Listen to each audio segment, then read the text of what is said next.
사도행전 15장 1절부터 9절까지만 보겠습니다. 함께 읽겠습니다. 어떤 사람들이 유대로부터 내려와서 형제들을 가르치되 너희가 모세의 법대로 할례를 받지 아니하면 능히 구원을 받지 못하리라 하니 바울 및 바나바와 그들 사이에 적지 아니한 다툼과 변론이 일어난지라. 형제들이 이 문제에 대하여 바울과 바나바와 및 그 중에 몇 사람을 예루살렘에 있는 사도와 장로들에게 보내기로 작정하니라. 그들이 교회의 전송을 받고 베니게와 사마리아로 다니며 이방인들이 주께 돌아온 일을 말하며 형제들을 다 크게 기쁘게 하더라. 예루살렘에 이르러 교회와 사도와 장로들에게 영접을 받고 하나님이 자기들과 함께 계셔 행하신 모든 일을 말하며 바리새파 중에 어떤 사람들이 일어나 말하되 이방인에게 할례를 행하고 모세의 율법을 지키라 명하는 것이 마땅하다 하니라. 사도와 장로들이 이 일을 의논하러 모여 많은 변론이 있은 후에 베드로가 일어나 말하되 형제들아 너희도 알거니와 하나님이 이방인들로 내 입에서 복음의 말씀을 들어 믿게 하시려고 오래전부터 너희 가운데서 나를 택하시고 또 마음을 하시는 하나님이 우리에게와 같이 그들에게도 성령을 주어 증언하시고 믿음으로 그들의 마음을 깨끗이 하사 그들이나 우리나 차별하지 아니하셨느니라. 그러니까 유대인이나 헬라인이나 이방인이나 어떤 사람이든 차별하지 아니했다라고 하며 11절이 그러나 우리는 그들이 우리와 동일하게, 그러니까 이방인, 헬라인, 세상에 있는 모든 사람과 유대인과 베드로와 바울과 또 야고보와 모든 사람이 다 동일하게 주 예수의 은혜로 구원받는 줄 아노라 라고 하면 이제 은혜에 대한 이야기를 합니다. 그러니까 이제 할례를 받아야지 구원을 받는다라고 하는 이런 것이 아니라 오직 은혜를 말씀을 합니다. 지난주에 했던 말씀 중에 오순절에 여러 나라 이야기하면서 방언에 대한 이야기를 잠깐 드렸습니다. 근데 이제 거기에 보게 되면은 뭐 메데, 메소포타미아 여러 지역의 이름이 나오거든요. 첫 페이지 왼쪽 위에 그림입니다. 오늘 원고는 저하고 동일하게 요약하지 아니하고 전체 그냥 그대로 했습니다. 점선으로 원을 이렇게 제가 해놨어요. 이제 오른쪽부터 보면은 바데, 메데, 그리고 엘림, 아라비아, 또 갑바도기아, 메소포타미아, 그리고 예루살렘이 왔는데 유대에서도 이제 올라오고, 그리고 그 옆에 애굽, 구레네 근방에 있는 리비아 여러 지방이라고 하면 거기에 있는 여러 지방을 포함하면은 약 15개, 16개가 아니라 몇 개가 더 될 거예요. 그리고 그 위로 올라가면은 본도, 아시아, 부르기아, 밤빌리아, 이제 아시아라고 적혀 있고 부르기아라고 적혀 있는 그 왼쪽 바닷가 쪽에가 이제 그 뭐 서머나 교회, 에베소 교회라고 하는 교회가 이제 있는 곳입니다. 그리고 그레데도 있었고 제일 왼쪽에 로마에서 온 사람도 있었습니다. 그러니까 이스라엘이 있으면은 이스라엘이 지중해로 이제 이렇게 있고 여기에 이스라엘이 이렇게 있어요. 있고 예루살렘이 있고 여기가 유대고, 그런데 안디오기 여기에 있었고, 그럼 있는데 여러 지방에 있는 사람들, 지금의 터키예요. 우리가 티르기에라고 얘기하는 여기에 있는 여러 나라, 그리고 고린도 이쪽에 있는 로마까지 여기에 있는 사람들이 오순절에 어디로 온 거예요?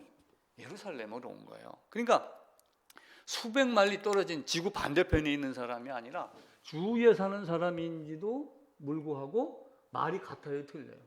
말이 달랐어요. 제주도 가셔가지고 제주도 사투리 제대로 얘기하면 알아듣겠어요? 못 알아듣겠어요? 어떤 사람이 제주도를 갔는데 멜로 머리로 음식을 만들었대요. 멜로 머리가 뭐예요? 모르죠. 그걸 제가 조사를 해보니까 멸치 대가리를 끓여가지고 냄비다가 푹 끓여서 어쩌고 저쩌고 하는 거를 멜로 머리로 이렇게 했는데 이 사람이 못 알아들은 거예요.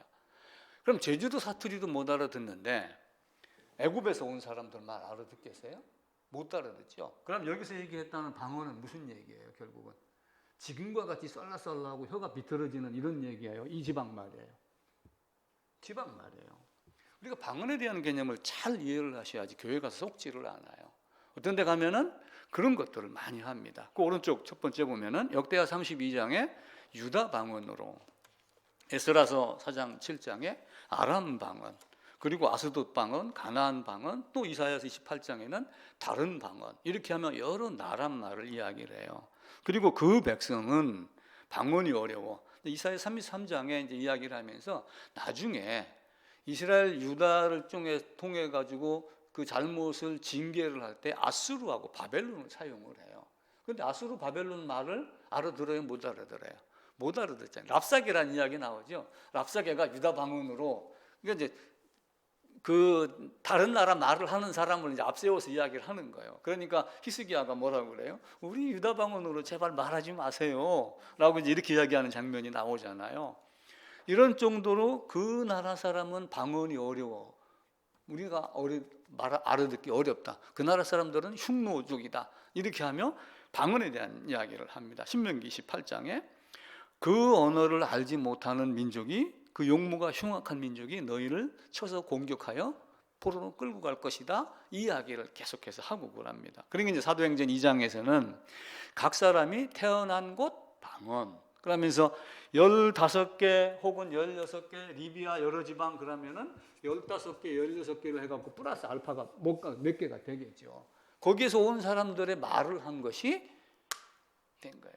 그러니까 성령이 임함으로 라고 하는 이 이야기는 무슨 얘기예요? 40일 동안 기도하며 주님이 승귀하셨어요. 승천한 거는 올라갔다는 이야기지만 승귀했다는 얘기는 원래 있던 자리, 본래의 자리로 돌아가셨다. 동등됨을 취하지 아니하시고 이 땅에 오셨는데 그 동등됨을 가진 그 자리로 가셨다가 승귀예요. 그러니까 예수님이 승귀하고 나서 40일 동안 예루살렘에서 기도를 하고 있는데 갑자기 어떤 생각이 일어나는 거예요? 우리가 보고 들은 것을 말하지 않을 수 없도다. 이 마음이 일어난 것이 오순절 성령이란 얘기예요. 오순절 성령이 일어나는데 바람이 임의로 불면 어떻게 부는지 모른다고 그러죠. 예를 들으면 이런 거예요. 저도 직장을 열심히 잘 다니다가 어느 날 갑자기 무슨 바람이 불었는지 제가 목회를 한다고 사표를 내고 나왔어요. 어떻게 하나님이 나의 마음을 움직이는지 사실은 나도 잘 몰라요. 그런 정도로만 해석을 해도 오순절 방언이 바람이 휙 돌아온다 해가지고 휙 소리 나고 하는 이런 개념이 아니라 하나님의 움직임, 그 신비를 우리가 알 수는 없으나 하나님이 만드신 어떤 바람, 소리, 이런 모든 것들은 어떤 마음에도 다 들어갈 수가 있어서 그를 움직일 수가 있다라고 하는 거예요. 에레미야 20장인가 또 보고 4장인가도 보고 또 에베소서 6장에도 보면은 이 말씀을 하지 아니하면 내가 답답해서 미칠 지경이다. 우리는 보고 들은 것을 말하지 않을 수 없다. 이렇게 말씀을 하셔요. 에레미야 4장 한번 찾아보겠습니다. 앞으로 가셔가지고 에레미야 4장입니다. 1057쪽입니다. 4장 19절입니다. 제가 읽을게요. 슬프고 아프다. 내 마음속이 아프고 내 마음이 답답하여 잠잠할 수 없으니 이는 나의 심령이 나팔 소리와 전쟁의 경보를 들음이로다. 그러면은 20장으로 가볼게요. 4장에서 에레미야 4장에서 에레미야 20장입니다. 9절입니다. 1082쪽. 내가 다시는 여호와를 선포하지 아니하며 그의 이름으로 말하지 아니하리라 하면 나의 마음이 불붙는 것 같아서 골수에 사무치니 답답하여 견딜 수 없나이다.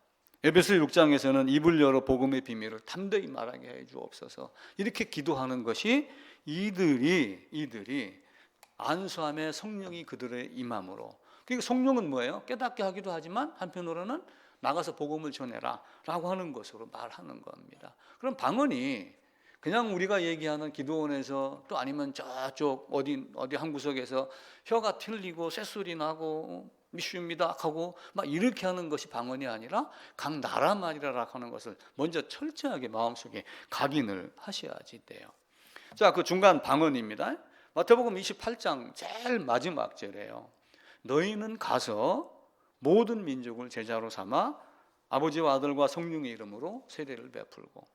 이제 프린트물을 보고 읽으면은 나중에 다 잊어버려요. 근데 성경을 찾아서 읽으면은 달라요. 그래서 제가 빈 공란으로 남겨놓고 쓰시라라고 이렇게 한 거예요. 근데 오늘은 제가 다 적어놨어요. 오늘 같이 보면서 읽으면서 합시다. 모든 민족을. 그럼 모든 민족이 이뿐만이 아니라 지구 반대편도 포함이 다 되겠죠. 자, 마가복음 16장입니다. 너희는 온 천하에 다니며 만민에게, 만민은 뭐예요? 만민교회 해갖고 한국 사람 전부 이 만민이 아니라 세상 모든 사람들, 온 천하에 다니며. 누가복음 24장 예루살렘에서 시작하여 모든 족속에게 전파될 것이 기록되었다 라고 이야기를 합니다. 그러니까 이 말씀에 따라서 보면 15개 국이라고 하는 각 사람이 난 곳, 서로 다른 지방에서 태어난 사람. 근데 그 사람에게는 그렇게 들리니까 사도들이 들리는 것으로 말했다라고 생각할 수도 있어요. 근데 사도들은 자기가 알고 있는 히브리 방언으로 이야기를 했는데 각 나라 방언으로 들릴 수도 있어요. 어떤 것이 맞는지는 저도 잘 몰라요. 그러나 그렇게 해서 온 세상 사람들에게 복음을 전하는 것이 제자들의 사명이므로 성령이 임함으로 내가 보고 들은 것을 말하지 않을 수 없다라고 하며 말씀을 전파한 것이 오순절. 그 내용이 사도행전 2장 중반부터 열한 제자와 베드로가 말하되 라고 얘기하면서 쭉 얘기를 하다가 제사함 받아라, 구원을 받아라 라고 이야기하는 것입니다. 사도 바울도 방언을 잘했습니다. 그 뒷페이지입니다. 고린도전서 14장에 보면은 이 내가는 누구냐면은 이제 고린도전서를 쓴 바울이에요. 바울은 제1차, 2차, 3차 이제 성경에 기록이 되지 않았지만 4차, 5차 전도 여행까지 했어요. 그럼 전도 여행을 하면은 주로 베드로가 다닌 데가 안디옥에서 출발해 가지고 여기도 가고 이쪽을 왔다 갔다 한 거예요. 해안을 따라가서 이렇게 갔다 오고 이렇게 한 거예요. 그러면은 바울이 갈 때마다 물론 뭐 필요할 때는 통역을 데리고 갔을 수도 있겠지만 바울같이 똑똑한 사람이 내가 여러 방언을 다 말한다라고 말을 해요.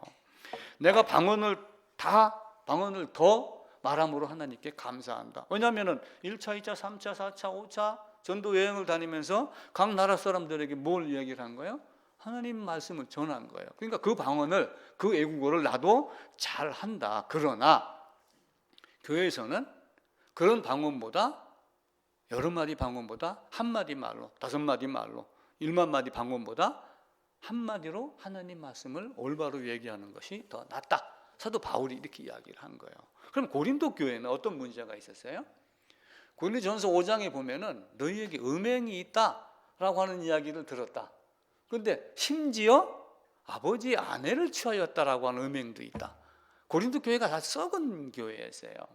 그리고 고린도전서 1장에 들어가면은 이제 바울이 세례에 대한 이야기를 하잖아요. 세례를 이야기를 하면서 너는 누구파, 나는 누구파, 나는 누구에게 세례 이렇게 하며 다툼, 분쟁 이런 이야기를 계속 하고 그래요. 그런데 나는 그런 분쟁 세례가 아니라 나는 복음을 전하는 것이 내가 하나님께 받은 사명이다. 하나님께 나에게 그렇게 말했다라고 이렇게 이야기를 해요. 그러면서 우리 전서에서 계속하여 방언은 믿지 아니하는 자. 그러니까 야, 그 외국어 잘하네 라고 이야기를 하죠. 만약에 여의도 교회에 많은 사람이 와 있는데 그중에 일본 사람이 와 있어요. 그럼 진짜 방언은 뭘 이야기를 해야 돼요? 거기서 목사님이 설교를 하면 일본말로 이야기를 해야 돼요. 아니면은 내가 이야기를 할 때 그분이 일본말로 자기 나라 말로 들리는 게 방언이에요. 근데 우리는 지금 어떻게 해서 그래요? 이상한 기도원 방언을 하고 새벽 기도나 금요철야에 이야기를 하고 이렇게 이야기를 하고 그럽니다. 고린도전서 14장 26절부터 31절 제가 한번 읽어볼게요. 같이 읽을까요? 중간입니다. 그런즉 형제들아 어찌할까? 너희가 모일 때 각각 찬송시도 있으며 가르치는 말씀도 있으며 계시 있으며 방언도 있으며 통역함도 있나니 모든 것을 덕을 세우기 위함이라. 만일 누가 방언으로 말하거든 두 사람이나 많아야 세 사람이. 그럼 바울이 이야기한다 그러면 두 사람 내지 세 사람으로 한정을 해야 돼요. 성경대로 따른다라고 그러면은. 그런데 어떻게 돼요? 실제 가보면은 이 구석 저 구석에서 이상한 소리들이 많이 내야지 유능한 사람이 되어 있는 것이 현실이거든요. 근데 바울은 많아야 두 사람, 세 사람 이렇게 차례를 따라 해라 그것도. 그러니까 한 사람이 반드시 통역할 것이요. 통역하는 자가 없으면은 교회에서는 잠잠해라. 근데 통역하는 자가 없는데도 지금은 시끄럽잖아요.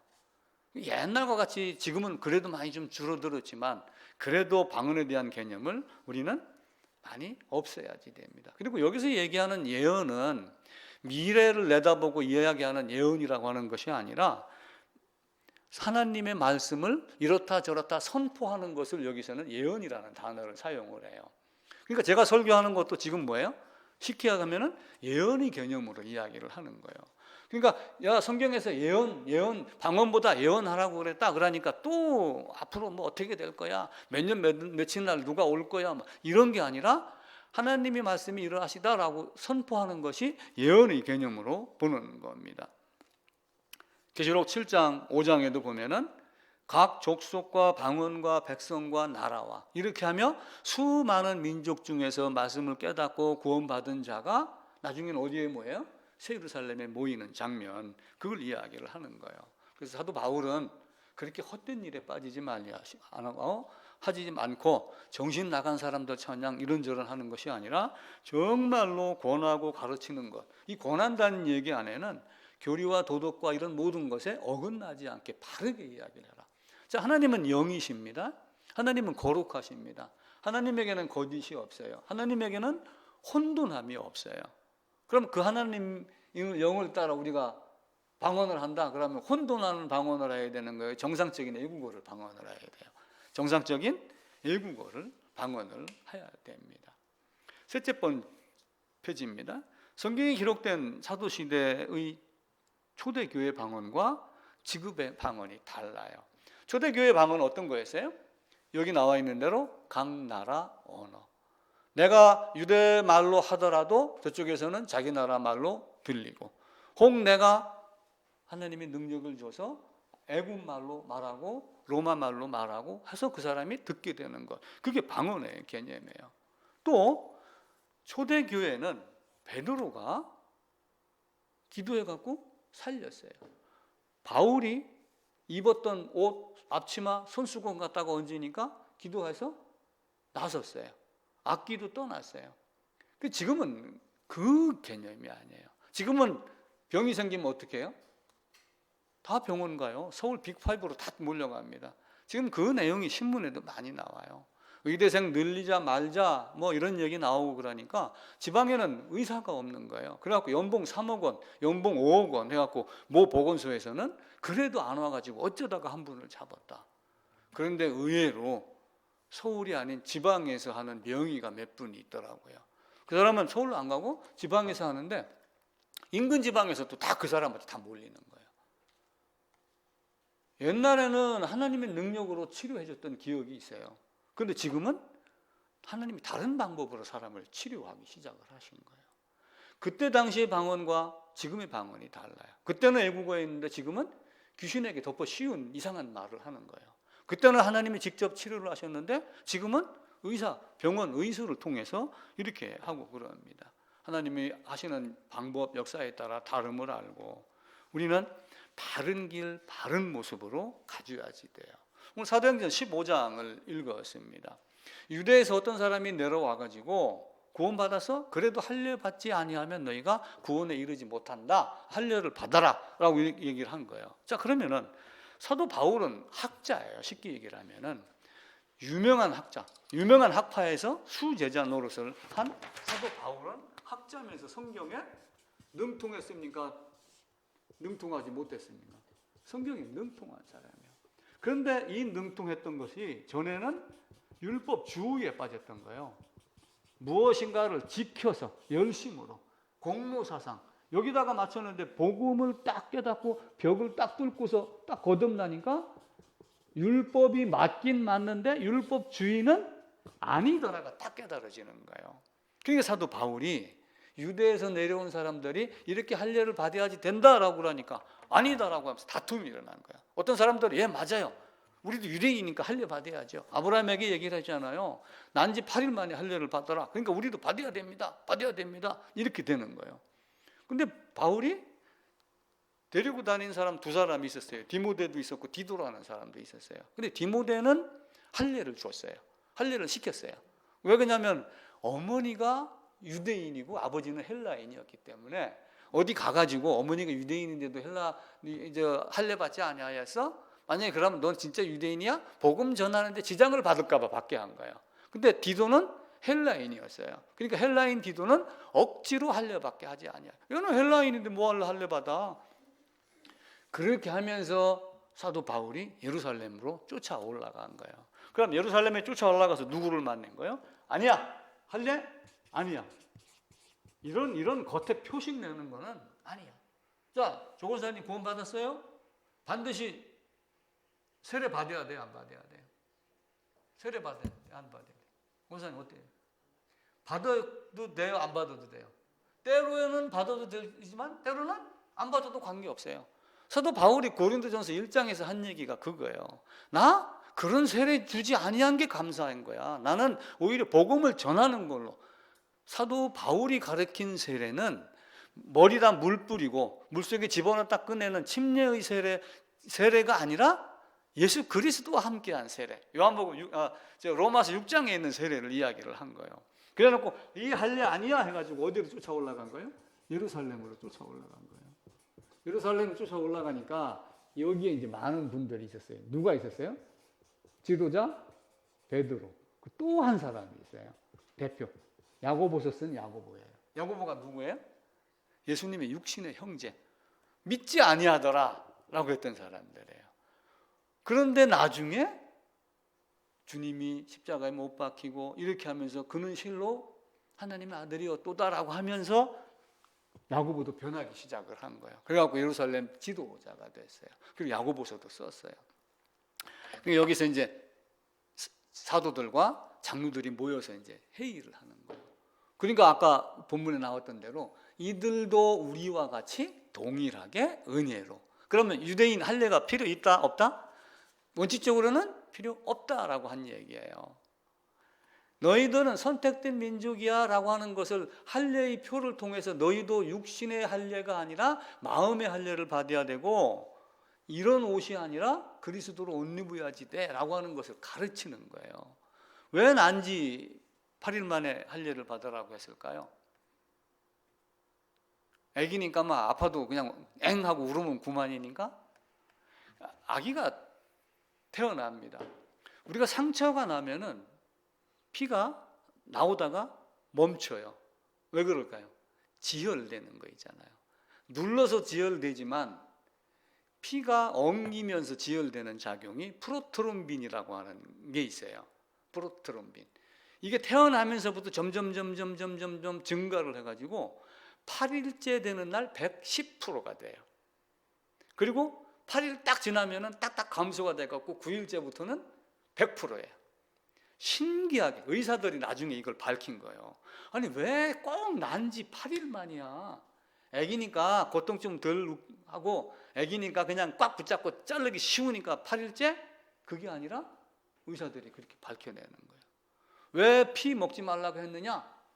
그 피 먹으면 어때? 그래서 옛날에 사슴피 먹고 그랬잖아요. 근데 그 피를 생으로 먹거나 고기의 기름덩어리를 그냥 먹으면은 이게 위장에서 소화되기도 하지만 대장에 들어가서는 대장에 있는 무슨 균하고 부패가 돼갖고 암모니아가 발생을 한대요. 근데 암모니아가 간으로 들어가고 머리로 들어가면은 간경화, 뇌사 이렇게 되는 확률이 있답니다. 그래서 피채 먹지 말라라고 하는 것인데 사실은 또 한편으로는 그렇게 하면서 뭘 가르쳤어요? 피채 먹지 말라라고 하면서 그 피는 너희를 위하여 흘리는 나의 피 곧 생명의 피, 복음의 피. 그걸 가르친 거예요. 하나님이 우리에게 많은 걸 가르치고 그럽니다. 또 하나는 음식 규례예요. 음식을 어떻게 할 것인가? 먹어야 돼? 안 먹어야지 돼? 근데 먹고 안 먹고 이 차이는 뭐예요? 그들은 이건 먹으면 돼, 안 먹어. 미꾸라지 잡숴요, 안 잡숴요? 추어탕 잘 먹습니다. 성경대로면 추어탕 먹어야 돼요, 안 먹어야 돼요? 안 먹어야 돼요. 왜냐하면 비늘이 없는 것은 먹으면 안 돼요. 그건 부정하는 거예요. 장어 먹으면 돼요, 안 돼요? 안 됩니다. 붕어는 괜찮아요. 근데 꼬리가 없고 지느러미가 없는 거는 또 먹으면 돼요, 안 돼요?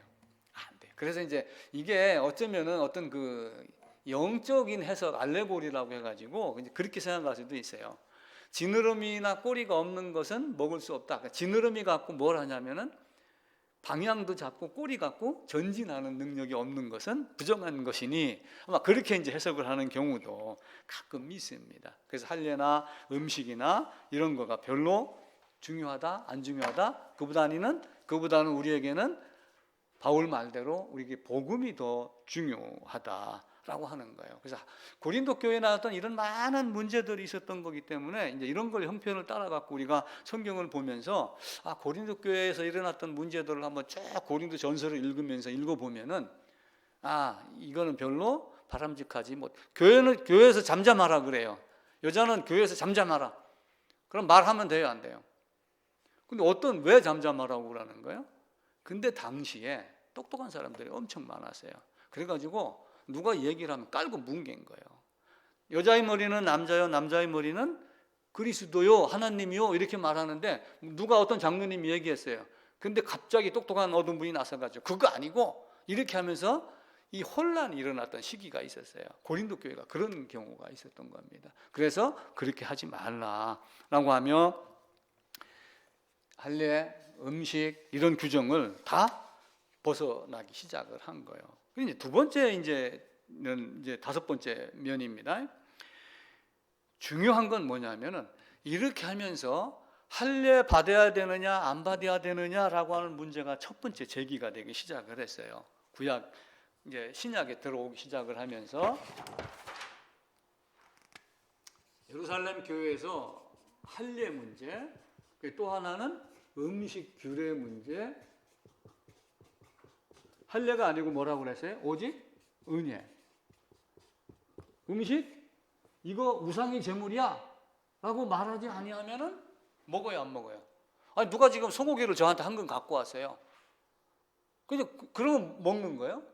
근데 그 사람 누가 옆에 있다가 권사님이 저한테 그거 저 어디 가서 지금 산당에서 굿하고 갖고 온 거예요. 그럼 내가 먹여야 돼, 안 먹여야 돼? 안 먹여야 돼요. 그런 정도의 OX 구분만 할 줄 알으면 된다. 음식은 하나님이 주신 것이니 아무 것이나 먹어라 라고 하는 거예요. 그럼에도 불구하고 유대의 레위기 11장에 있는 여러 가지 음식에 대한 규례를 보면서 지금의 의사들이 비늘이 없으면은 충이 몸을 뚫고 들어온다, 안 들어온다? 들어온다. 물고기 속에도. 그래서 어떤 고기를 먹으면은 충이 내 안에도 들어온다라고 하는 이런 걸 이제 쭉 얘기를 하는 거예요.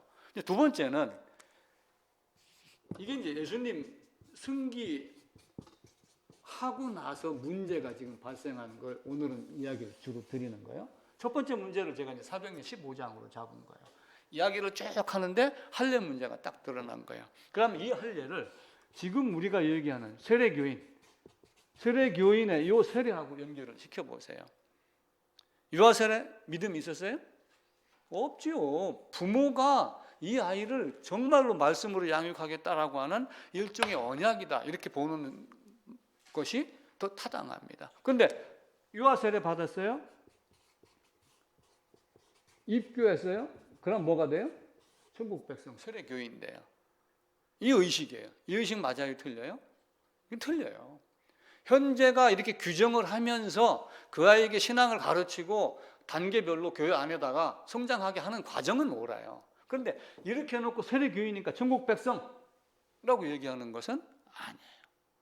너희는 가서 성부와 성자와 성령의 이름으로 세례를 주노라 라고 하니까 저 친구는 세례교인입니다 라고 하면 지금 대부분이 뭐예요? 천국 백성으로 이야기를 해요. 거기다가 성부와 성자와 성령의 이름으로 줬기 때문에 그럼 내가 성부와 성자와 성령의 이름으로라고 하는 성부, 성자, 성령을 내가 입술로 이야기했다고 하여 이 세례가 효과가 있는 거예요? 아니죠. 이 사람 개개인에게 말씀이 유효한 효과적인 부르심의 부르심으로 반응이 돼서 말씀을 받았을 때만 효력이 있는 거예요. 그래서 일반 은총, 일반 계시가 아니라 특별한 계시라고 하는 거예요. 그리고 이제 두 번째 문제는 이제 교회사 전체를 지금 살펴보는 거예요. 두 번째 문제는 하나님이 누구인가? 하나님이 누구인가? 예수는 누구인가? 라고 하는 거예요. 하나님은 누구이고 예수는 누구인가? 그럼 하나님이 있고 예수가 있는데 골로새서에 보게 되면은 자, 골로새서 잠깐 한번 보고 이야기합시다. 사도행전 뒤로 에베소서, 빌립보서, 골로새서 1장으로 갑니다. 324쪽입니다. 1장 15절입니다. 324쪽입니다. 14절, 15절, 15절만 읽읍시다. 그는 보이지 아니하는 하나님의 형상이시요 모든 피조물보다 먼저 나시니. 그리고 16절에는 만물이 그에게 창조돼. 그럼 먼저 났어요? 먼저 나심. 먼저 나심이 어떤 의미일까요? 맏아들이 개념으로 먼저 나심을 말씀을 한 거예요. 먼저 났다고 하여 하나님이 피조를 해가지고 예수를 만들었기 때문에 먼저 나심, 이 개념이 아니라 맏아들 안에서 아들들이 되게 하시려고 하는 그 맏아들의 개념으로 먼저 나심이라고 한 거예요. 그런데 또 한 사람들이, 이상한 사람들이, 그는 하나님이 만드는, 창조한 또 하나의 사람인데 만물보다 앞섰고 사람인 나보다 앞서서 만들어진 존재야. 예수는 피조된 존재야. 그러니까 바꿔 얘기하면은 하나님이 예수를 만들기 이전에 1초라도 짬이 있었다고 해보세요. 그럼 예수는 없었던 적이 있었다 말할 수 있어요, 없어요? 있죠. 아리우스라고 하는 사람이 그렇게 말을 한 거예요. 아리우스라는 사람이 이제 등장을 합니다. 아까 이제 할례 얘기를 드렸죠. 음식 얘기를 드렸죠. 두 번째, 하나님이 누구인가, 예수가 누구인가. 근데 먼저 나시니? 그러면 만드는 거 아니야? 만드는 피조된 예수가 세상을 창조하도록, 성부 하나님이 아니고 성자가 만들도록 이렇게 한 거 아니야? 골로새서를 보고 아마 그렇게 오해를 했는지 몰라요.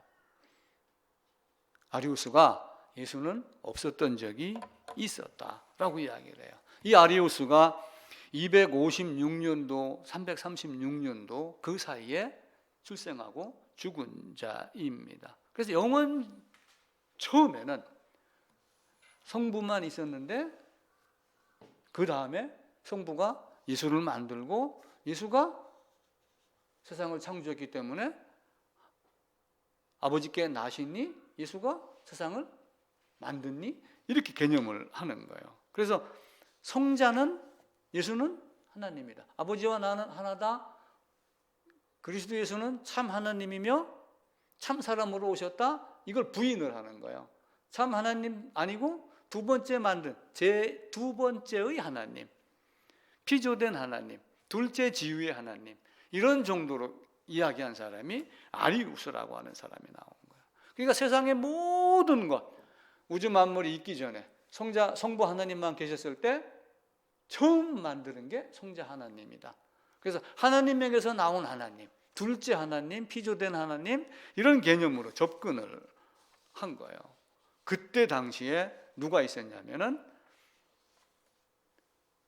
아타나시우스라는 사람이 있었어요. 아타나시우스. 이 아타나시우스가 누구냐면은 이스라엘 지역이 이제 이렇게 돼 있고 여기에 이쪽에가 애굽이에요.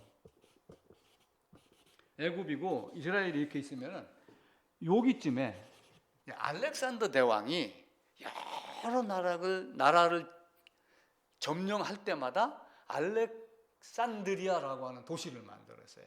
알렉산드리아. 예를 들어 갖고 내가 5,000년 전 시대에 내가 있어가지고 내가 어떤 왕이 됐어요. 여기도 가서 신라도 저쪽 경주도 내가 가서 점령하고 또 저쪽 당진도 가서 점령하고 평양도 점령했어요. 그러니까 경주 알렉산드리아, 평택 알렉산드리아, 서울 알렉산드리아 이런 정도로 자기 이름이 만들어져 있는 도시가 있었어요. 그게 한 20-30개가 됐어요. 나중에는 다 없어지고 알렉산더가 없어지고 죽고 난 다음에 다 사라지고 요 애굽에 있는 알렉산드리아만 남았어요. 근데 여기에 알렉산드로스라고 하는 사람이 살았어요. 알렉산드로스. 근데 요걸 따라가지고 알렉산드리아를 한 거예요. 알렉산드리아. 로마에도 이제 이게 있었겠죠. 근데 로마 알렉산드리아라고 하는 요 로마 교구가 있는 요 교구 중에 최고 큰 교회의 주교가 알렉산드로스였어요. 근데 알렉산드로스 주교의 비서가 아타나시우스라고 하는 사람이 있었어요. 이 사람이 아타나시우스가 아니다, 틀렸다, 삼위 하나님의 개념을 말하기 시작을 한 거예요.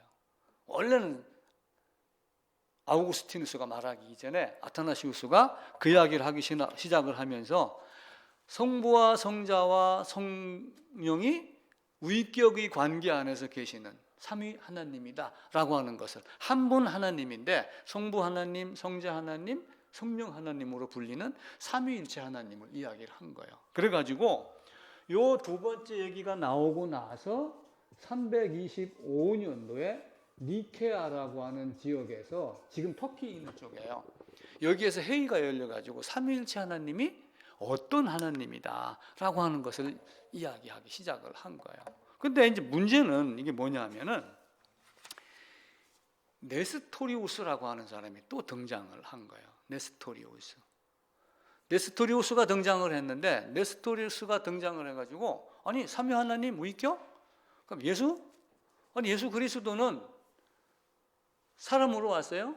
골로새서에 보게 되면은 신성이고 인성이 있어요. 자, 골로새서 다시 한번 보겠습니다. 골로새서 2장입니다. 2장 9절, 26쪽, 326쪽 같이 읽읍시다. 그 안에는 신성이 모든 충만이 육체로 거하시고, 그 안에는 누구예요? 인성으로 오신 사람이신 예수 안에 신성이 있다, 이 보는 거예요. 신성으로 온 거예요. 근데 이 말씀을 가지고, 아니 예수 안에 인성도 있고 신성도 있어, 예수 안에 인성도 있고 신성도 있으면 어떻게 되는 거지? 두 개의 인격, 또 하나는 신격, 이게 어떻게 조화가 된 거지? 우리 안에 선한 것도 있고 악한 것도 있죠. 그럼 선과 악이 어떻게 따로따로 있는 거야? 에이, 사람 안에 하나가 있으니까 선과 악이 합해졌지. 그래서 뭔가 다른 어떤 종류가 됐을 거야. 사람 나름대로 생각을 하는 거예요. 그러니까 예수님이라고 하는 이 안에 인성도 있고 신성도 있고, 그러니까 두 인격이구나. 두 인격. 예수는 두 인격의 사나이, 두 인격의 신, 두 위격의 신, 두 자아를 가진 사람, 이렇게 가지고 인성과 신성의 개념을 본 게 아니라, 우리는 지금 어떻게 이야기를 해요? 성부 하나님, 성자 하나님, 그리고 성령 하나님, 요 삼위의 위격을 얘기를 하잖아요. 근데 요 성자 하나님 안에 인격이 둘이 있다, 이렇게 본 거예요. 바꿔 얘기하면 샴쌍둥이에요. 몸은 하는데 머리가 두 개 있어갖고 이 생각 저 생각 서로 다투는 이런 형태로 본 거예요. 네스토리우스라는 사람이. 그래서 이걸 가지고 두 개의 성질이 있는 설이다 해갖고 이성설이라고 본 거예요. 이성설. 근데 네스토리우스라고 하는 사람이 나오면은 나중에라든지 여러분들 이름은 몇 개만, 오늘 꼭 중요한 거 몇 개만 말씀을 드려요. 꼭 기억을 해놓으세요. 네스토리우스가 나와가지고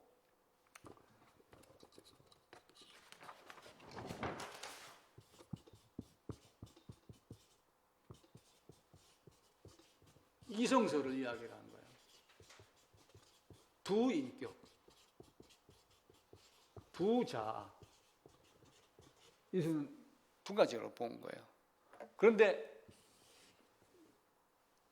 인성이고 신성이 있잖아요.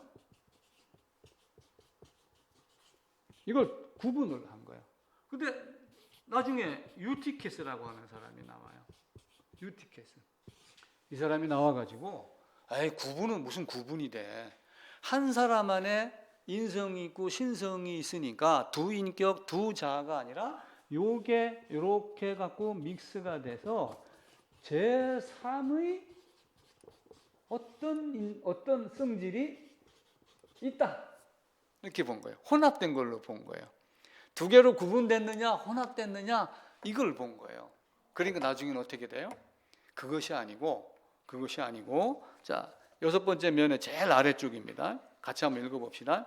451년 칼케돈 공의에 의해서 양성을 인정하되 신성이 충만하신 것을 인정을 하되 두 본성은 인성과 신성은 혼동되거나 변화되거나 구분되거나 분리되지 않으며 양성의 구별은 연합으로 인해 말소되지 않고 오히려 각각의 성의 특징이 보존되고 두 위격으로 분할되거나 구분되지 않고 하나의 위격과 실체로 합치된다. 그러니까 성자의 위격 한 개만 말씀을 하는 거예요. 그러니까 성부의 위격, 성자의 위격, 성령 위격, 위격의 관계 안에서 계시는 분. 그는 참 하나님입니다. 왜 사람으로 오셨어요? 예수님이 왜 사람으로 오셨어요? 내가 사람이니까 사람으로 오신 거예요. 사람인 나를 구하려고 사람으로 오셨어요. 만약에 강아지를 구하려고 작정을 하고 오셨어요. 그럼 뭘로 오야 돼요? 강아지를 오야 돼요. 강아지를. 왜 그래요? 동등하게 해줘야 돼요. 대속 말씀드렸어요, 어제. 그죠? 어떤 대속이라고 그랬어요? 대속? 대신이에요. 누구를 대신해요? 나라고 하는 특정인과의 관계가 형성이 돼야 돼요. 나라고 하는 특정인을 대신해서 예수님이 십자가에 돌아가셨어요. 이 십자가는 누구의 십자가가 되는 거예요? 나의 십자가가 되는 거예요. 대신과 대속은 그냥 나는 빠져있는 상태에서 예수님이 대신 죽었어, 대속했어, 이것이 아니라 어떤 특정인과 특별한 계약을 맺고 그 특별한 대상을 위해서 그 특별한 대상 때문에 그 목적 때문에 죽은 것이 대신이에요. 바꿔 얘기하면은 대통령이 바이든 대통령을 직접 만나러 못 가니까 장관을 보내요, 안 보내요? 사신을 보내요, 안 보내요? 사신 한 사람을 보내요. 자, 강 사신 갔다 와. 그러고 강 사신이 바이든 만나고 왔어요. 그럼 바이든이 누구를 만난 거예요? 대통령을 만난 거예요. 우리가 보기에는 사신을 만난 거예요. 대사를 만났고. 근데 대사에게 훈령을 내려서 훈령을 가지고 바이든에게 간 거예요. 그죠? 우리는 그 생각을 하지 않는 거예요. 그래서 예수님이 이 땅에 오셔서 참 하나님이며 참 사람으로 왔고 참 사람으로 온 거는 내가 사람이기 때문에 나를 특정한 대상으로 그 유효적인 어떤 특별한 성과를 갖기 위해서 특별한 대상으로 온 것이, 만약에 송아지를 구하려고 오셨다? 그럼 송아지로 오야 돼요. 왜 죄인으로 왔어요? 내가 죄인이기 때문에, 내가 사람이기 때문에. 왜 자기 비하를 했어요? 가장 낮은 곳으로 오셨어요. 가장 비참한 곳으로. 왜 비참함을 당했어요? 내가 그 위치에 있기 때문에 그렇게 온 거예요. 바다에 물건이 빠졌어요. 수심 200m에 물건이 빠졌습니다. 타이타닉 호에 침몰됐어요. 그럼 타이타닉 호를 건지려면 잠수부가 들어가야 돼요, 안 들어가야 돼요? 들어가야죠. 배에서 크레인 내려가지고 줄 내려서 걸어댈 수 있어요. 원격 조정하면 가능하니까. 근데 하나님의 방법은 뭐예요? 내가 당하는 고통을 그대로 당하는 게 대신이란 말이에요. 그래서 대속이 되는 거예요. 그냥 멀리서 고리 걸어갖고 땡기는 것이 아니라, 그래서 두 위격, 두 인격, 두 자아가 아니라 하나의 위격으로 합쳐진다. 자, 칼케돈 공의 한 번만 더 같이 읽읍시다. 양성을 인정하되 두 본성은 혼동되거나 변화하거나 구분되거나 분리되지 아니하며. 자, 예를 들어서 신랑이 창원에 있어요. 구분돼요, 안 돼요? 몸은 떨어져 있는데 구분되지 않아요.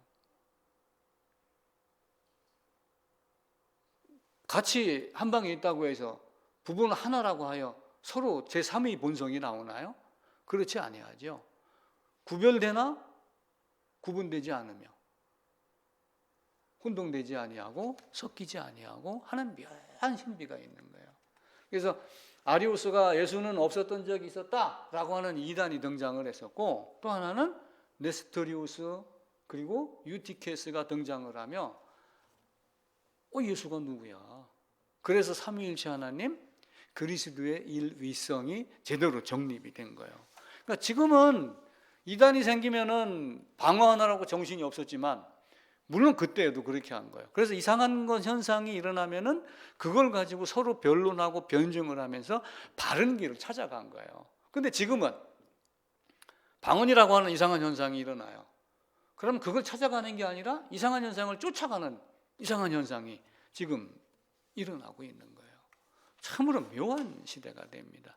300년도 400년도 때 이런 문제가 생기기 시작을 한 거예요. 그리고 나중에 펠라기우스라고 하는 사람이 또 등장을 해요. 이렇게 보니까 하나님은 그래 맞아.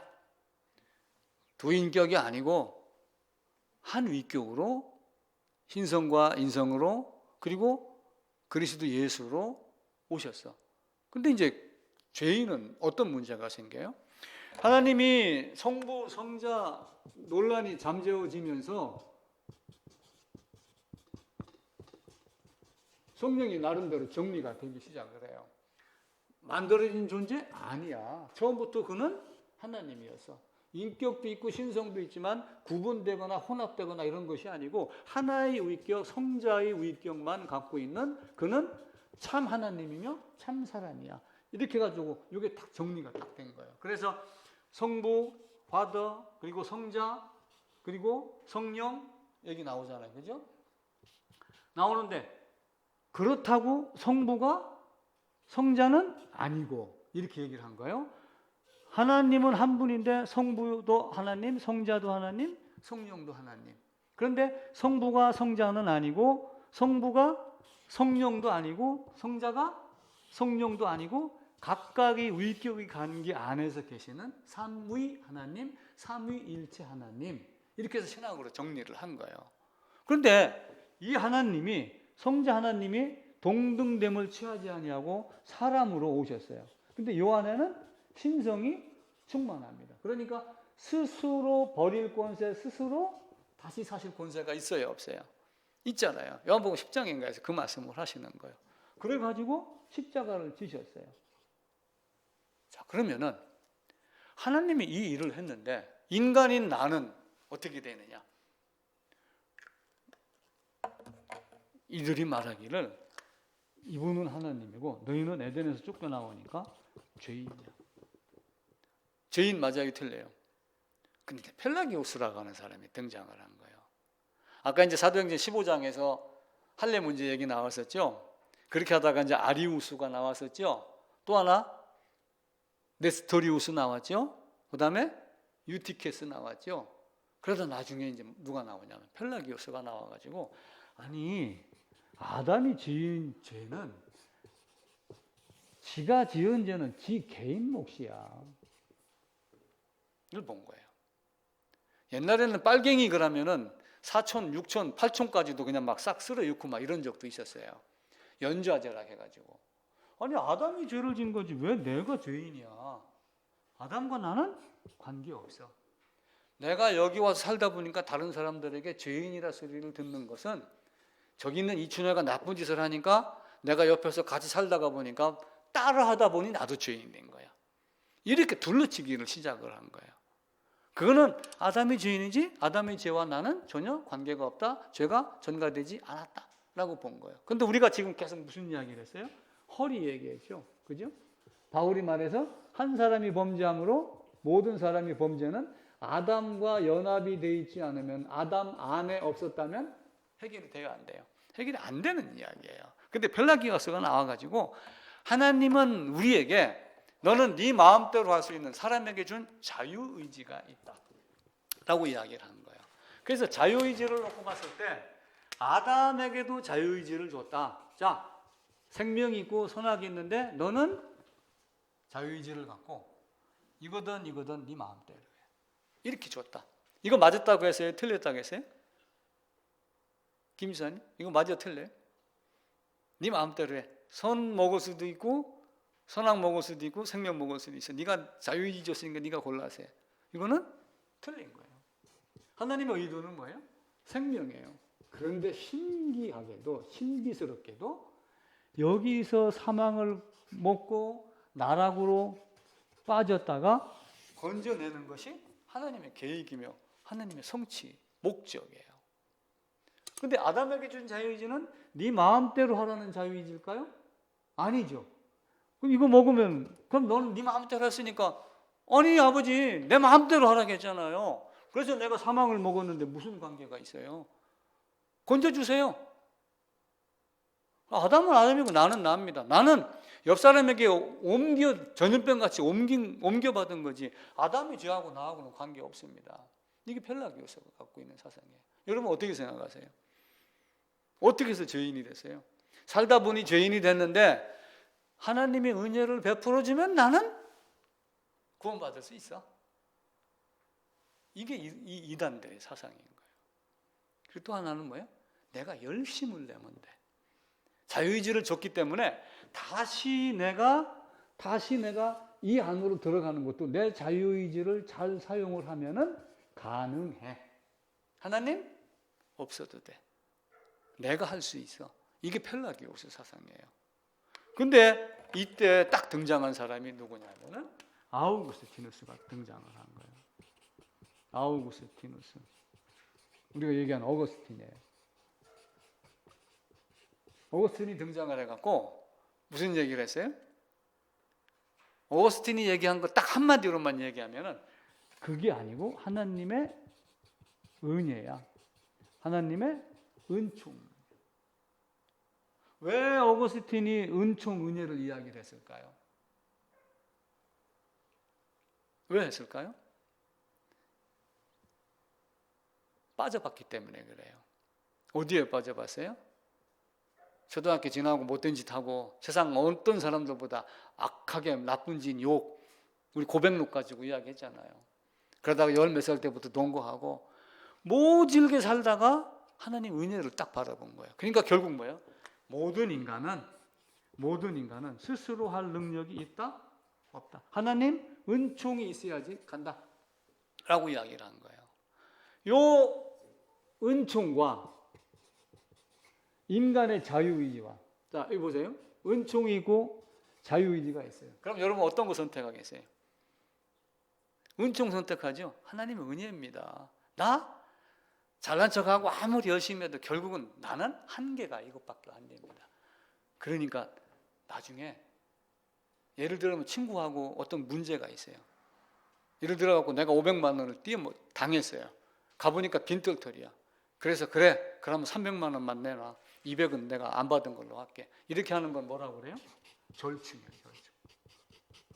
회사든 사람 관계든 인간 관계든 절충이 좋을까요? 나쁠까요? 사회인문학에서는 절충을 가장 세상에서 나쁜 것으로 봐요. 가장 나쁜 게 절충이에요. 근데 요 두 가지를 절충하는 게 나온 거예요. 그래 맞아. 은총도 있고 의지도 있어.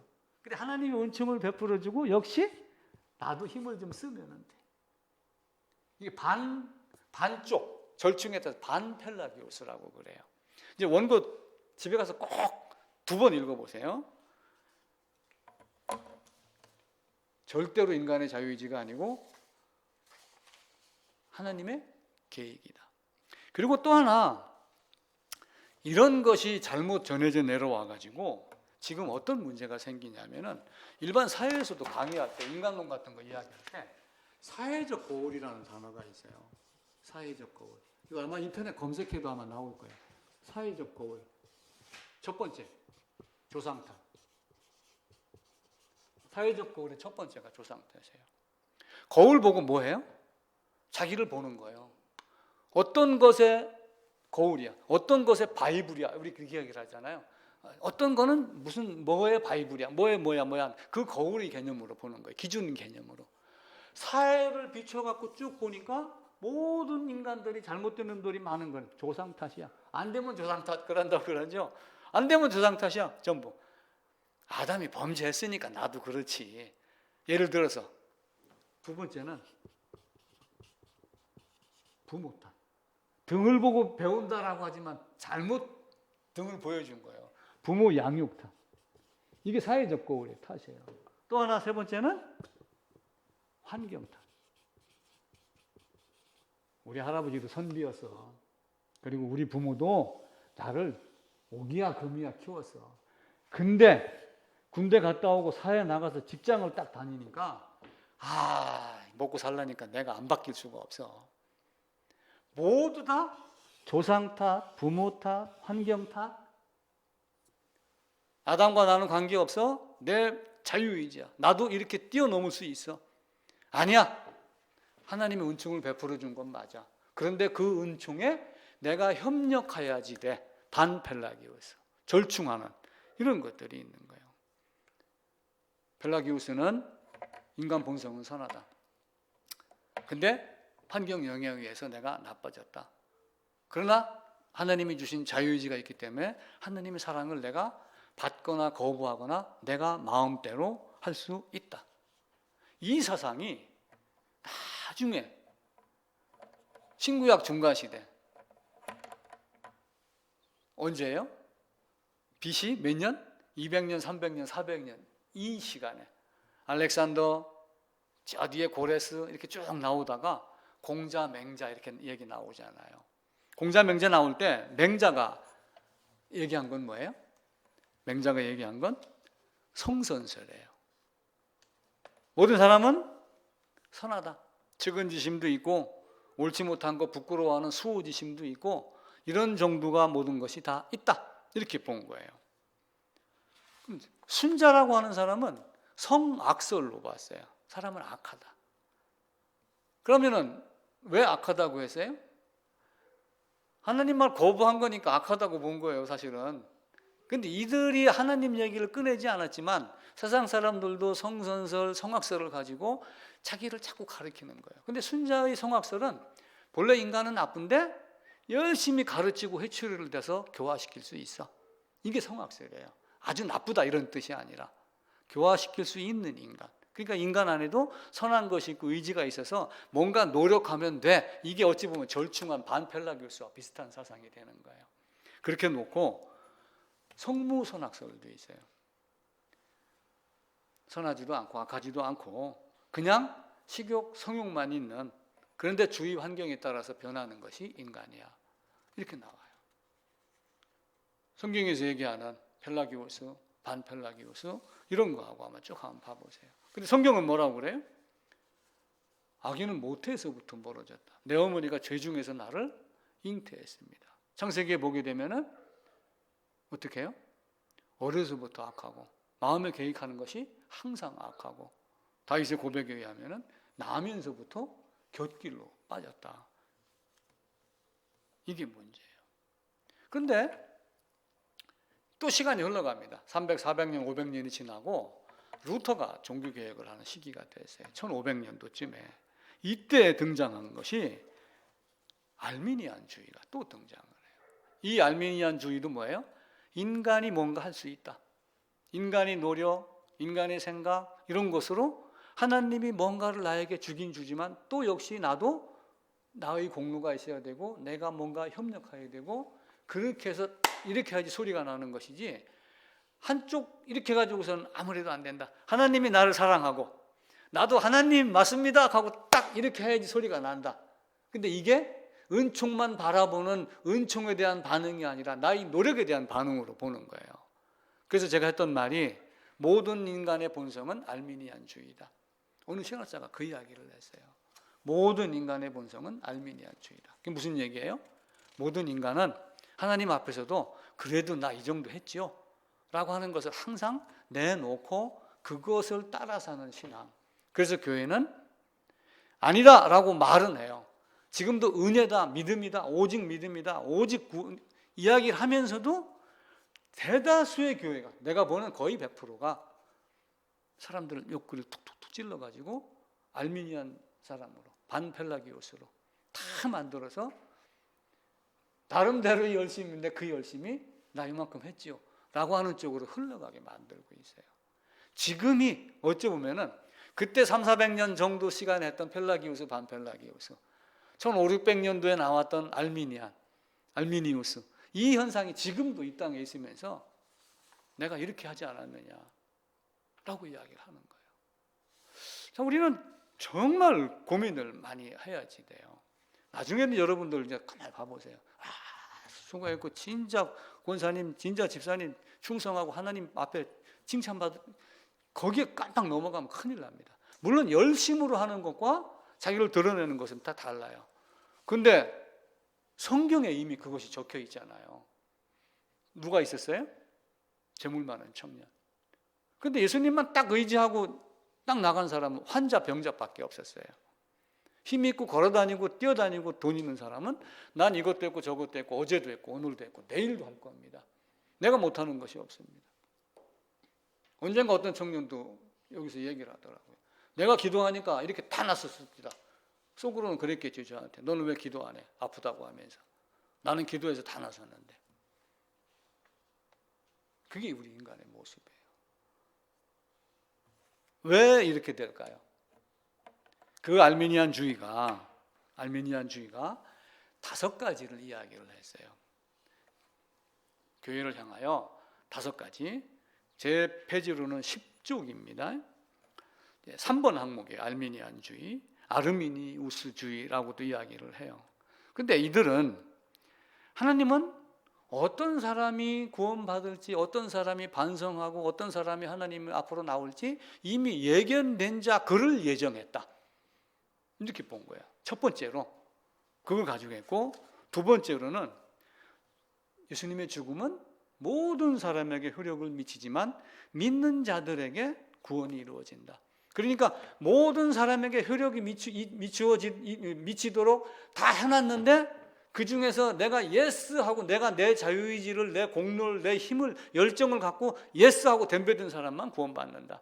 자, 예를 들어서 하나님이 모든 사람에게 은혜를 미치도록 했으면 모든 사람이 구원을 받아야 돼요? 아니어야 돼요? 당연히 모든 사람에게 은혜를 미치도록 했으면 모든 사람이 구원을 받아야 돼요. 그런데 그 중에서 예스 제가 하겠습니다라고 덤빈 놈만 구원받는다. 이 논리가 두 번째 사상이에요. 그리고 세 번째는 인간은 타락했기 때문에 선행을 위해서 은혜를 받아야 한다. 타락한 긴 맞는데 뭔가를 받아가지고 내가 힘을 좀 쓸 수가 있다라고 한 거예요. 그래서 이 세 번째 항목을 제일 1번으로 올린 거예요. 그래야지 나머지 것이 해결이 돼요. 알미니안주의는 5개 순서를 그들은 1번, 2번, 3번 이렇게 했는데 이 1번을 여기 끌고 와가지고 인간은 일부 부분 타락이 아니라 전적 타락이야. 그래서 누군가가 예견을 해가지고 이렇게 반응하기 때문에 내가 예정한 거야가 아니고 하나님이 전적 타락했기 때문에 무조건적 선택이야. 그리고 모든 사람이 아니라 어떤 사람을 무조건적 선택했는데 제한적으로 속죄를 한 거야. 제한적 선택을 한 거야. 이게 하나님이 얘기한 거예요. 칼빈의 5대 교리가 여기서 나온 거예요. 전적 타락이라고 하는 걸 가장 먼저 앞세워야지 돼요. 여러분도 마찬가지고 저도 마찬가지예요. 에이, 그래도 내가 이만큼 했는데 그 내가 이만큼 깨닫지 않으면 하나님이 나를 사랑한 걸 내가 알겠어? 깨닫게 하는 건 누가 해준 거예요? 성령 하나님이 한 거예요. 요한복음 14장에 있는 대로 내가 갔다가 다시 오구마. 근데 와가지고 내가 아버지가 말씀하신 것을 깨닫고 생각나게 하려 합니다. 생각나게 하는 것도 성령 하나님의 모습이 되는 겁니다. 자, 이렇게 해서 사도행전 15장에서 할례 문제와 음식 문제가 넘어갔고, 그러다가 아리우스가 예수는 없었던 적이 있었다. 예수는 모든 우주 만물 사람 중에서 가장 먼저 1등으로 피조된 하나님이고, 하나님이라고 하면은 둘째 하나님, 만들어진 하나님이다. 그리고 그가 성부가 만들어진 예수를 통해서 세상을 창조했다. 아리우스는 그런 주장을 한 거예요. 그런데 아니다. 그것이 아니고 삼위의 위격의 관계 안에서 계시는 삼위 하나님이다 라고 하는 것을 아타나시우스가 이제 그 알렉산드로스 주교의 비서로 참석을 했는데, 이 아타나시우스가 니케아 공의회에 가가지고 완벽하게 삼위 하나님에 대한 설명을 하면서 다른 이론을 다 없애버렸어요. 그래가지고 알렉산드로스 주교가 죽고 나서 바로 이 비서가 주교가 돼가지고 30년 동안 그 교구를 다스렸다라고 이야기를 한 겁니다. 우리는 신앙을 보면서 이제 부흥에 대한 이야기도 하고 많은 걸 이야기를 해요. 특별히 하박국에 보면은 수년 내에 부흥하게 해주세요. 부흥하게 해주세요. 부흥이란 단어를 씁니다. 부흥할 때 리바이벌이란 단어를 많이 써요. 리바이벌. 근데 리바이벌이라고 하는 단어는 사실은 죽었던 자가 다시 살아나는 소생의 개념을 갖고 있어요. 그리고 하박국에서도 하나님이 선지자 하박국을 통해 가지고 이스라엘 유다가 포로로 가고 막 이렇게, 하박국은 한마디로 하나님을 원망을 했어요. 어떤 원망을 했냐면은, 아니 하나님의 선민이 이스라엘 유다인데 왜 이스라엘 유다를 저렇게 악독하고 못된 아수르하고 바벨론을 통해서 징계를 하십니까? 왜 의인을 나쁜 놈을 데려다가 때립니까? 이게 맞는 이치입니까? 라고 얘기하면서 따진 게 하박국의 선지자가 한 얘기예요. 이 일을 하박국이 기록을 하면서 우리 수년 내에 부흥하게 해주세요. 그렇게 때릴지라도 의로운 자, 깨끗한 자, 우리가 믿음을 회복하게 해주세요. 이게 부흥이라는 개념이에요. 숫자의 부흥, 교회당의 크기의 부흥이 아니에요. 그런데 이제 우리는 이 부흥을 부흥하면서 부흥 집회의 개념이 사실은 뭐예요? 있는 성도의 마음의 회복 부흥이 아니라 숫자의 증가의 부흥의 개념을 많이 갖고 있는 거예요. 그래서 하나님 앞에서 우리가 좀 더 바르게 마음가짐, 몸가짐을 해야 되고, 교회가 사도행전 이후로 고린도 교회, 또 그러다가 아리우스, 펠라기우스, 반펠라기우스, 나중에는 이제 알미니안주의가 나왔죠. 그러면서 예수에 대해서 네스토리우스가 나오고, 그리고 유티케스가 나오고, 이렇게 하면서 삼위 하나님과 그리스도의 일위성에 대한 개념이 다 정립이 됐어요. 정립이 됐는데 종교개혁 즈음에, 그때쯤에 되면서 다시 한번 알미니우스가 등장을 해가지고, 왜 우리 인간에게는 힘이 없는가? 있다. 그래서 하나님이 은총을 줄지라도 결국은 내가 어떤 공로를 가지고 애쓰고 힘써야지 되는 것이다. 손바닥도 마주쳐야 소리가 나듯이 하나님도 내가 그렇게 반응하기를 원한다. 말씀의 반응이 아니라 인간의 열심의 반응, 인간의 자유의지를 착오한 반응. 그래서 모든 인간의 본성은 알미니안주의라 자기 자신을 높이는 자유의지를 가지고 있다라고 하는, 이런 것이 지금 교회도 많은 물들어 있는 이런 모습이 현재의 모습입니다. 제가 선글라스 낀다고 내가 보이지 않느냐? 몇 주 전에도 제가 이 글을 적어놨는데 읽지는 않았어요. 선글라스 끼면은 내가 안 보이나요? 그건 내 착각이에요. 내가 세상이 까맣게 보이니까 다른 사람이 나를 안 보는 줄 알아요. 하나님 앞에서 내가 조금 의로운 행동을, 착한 행동을 했다고 하여 하나님이 내 새끼 잘했다 이렇게 할 것 같아요? 너는 뭐예요? 본성이 죄인이에요. 그걸 아셔야지 돼요. 그 하나님이 나를 대신한 것은 그 하나님이 나라고 하는 특정인을 대상으로 대신했다라고 하는 것, 특정에 대한 개념을 꼭 기억을 하셔야지 되고, 성경에서 우리가 보고 듣고 찾아야 될 것이 무엇인가? 우리가 입술로는 개혁주의 이렇게 이야기를 하지만 실제는 개혁주의라고 하는 입술에 말은 달고 있지만 교회당이 실제로 움직이고 있는 모습을 보면은 진짜 알미니안주의, 반펠라기우스 이런 것들로 너무 많아요. 그래서 이런 모습들을 우리가 버리는 것이 좋다. 제가 그 그림을 삽입을 못했는데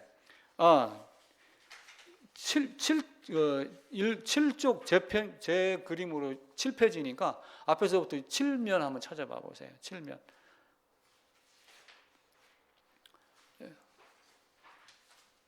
그 펠라기오스 얘기 나올 때 제가 여기 넣어놨네요. 그 며칠 전 제가 인터넷 검색을 하다가 찾다가 찾은 거예요. 국민일보에 나온 내용입니다. 전 세계를 중심으로 뭐 몇천 명, 몇만 명을 물어봤는지 모르겠어요. 종교적 성향과 실제에 대한 인식. 신이 존재하냐? 존재한다. 61개국의 평균이 72%였어요. 그런데 한국은 41%만 신이 존재한다. 4, 5세계 있다? 세계는 57%, 한국은 35%. 천국 있다? 59, 30. 지옥 있다? 53, 29. 한국인은 다른 나라 사람들보다 유독 하나님도 없고 사후세계 없고 천국, 지옥 없다, 이런 개념으로 갖고 있는 것 같아요.